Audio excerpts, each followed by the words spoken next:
Long before the special counsel began investigating Russian meddling in the U.S. election and whether anyone in the Trump campaign was involved, Paul Manafort was the target of an FBI investigation.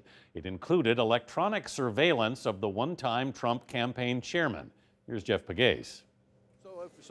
CBS News has learned that the surveillance on Paul Manafort occurred during last year's presidential campaign. According to a former U.S. official, the intercepts picked up conversations between Manafort and Russian individuals about the campaign. The intercepts potentially include conversations between Manafort and Mr. Trump.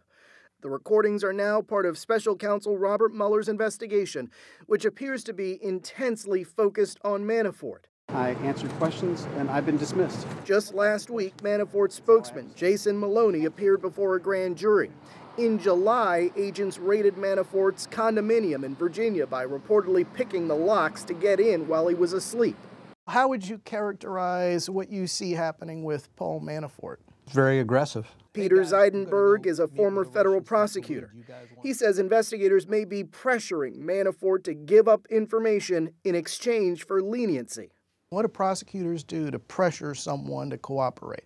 Doing exactly what they're doing now. Search warrants. Search warrants, interviewing everybody around him, and then advising him that he's about to be or will be indicted.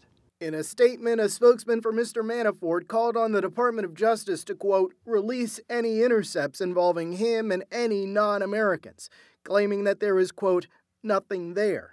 Manafort has been under legal pressure before. In 1989, he was accused of being part of a scheme to steer millions of dollars to well-connected Republican Party operatives through a New Jersey housing project. And nothing but the truth, I do. During a congressional hearing, the well-connected lobbyist was pressed to describe what his job entailed. You could characterize this as influence peddling. Thank you. Also today, Senate Intelligence Committee leaders abruptly canceled a closed meeting between Trump attorney Michael Cohen and committee investigators, scolding Cohen for releasing a public statement in advance. The committee later invited Cohen to appear at a public hearing next month. Anthony. Jeff Pegues, thanks, Jeff.